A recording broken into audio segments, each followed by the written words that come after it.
Hey writers, today you're going to take what you've been learning in reading, which is the plot mountain, and you're going to put it into writing because just like we always say, reading and writing go together. They're not separate.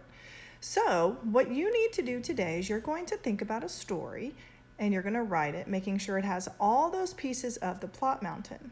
So the first thing you want to do is you need to outline, and you can do this on a piece of paper, who are your characters? Who do you want them to be? And maybe write a character trait or two about them when you're thinking about that.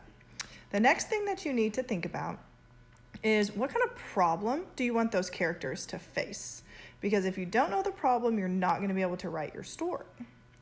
Then you need to think about the following actions and how they're going to solve their problem. What are the things that are going to happen to these characters that's going to get worse and worse? The problem's going to get worse until you get to that climax, until the problem finally starts getting solved. And then you need to think about the solution. So on the next page after my video, I'm going to write an outline of my story, and I'm going to type an example for you so you can kind of see how it is. Now I'm going to give you two options to do this, okay? Actually three. Number one, you can type it out just like we've been doing.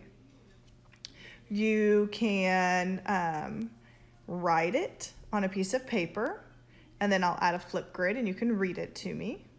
Or three, you can write your story on a piece of paper and have your parents take a picture of it and send it to me. Any of those three ways will be fine, and I'll write that on the next slide as well. So remember, you have to plan first. Everything, all the writing that we do, we've always planned. So you need to come up with your characters. You need to come up with their problem. You need to come up with ways of how they're going to try to solve their problem that's not going to work. Then you need to figure out how are they really going to solve their problem. And after you do that, then you'll have your resolution and your solution. All right, make sure you look at my next slide and read it how I did it.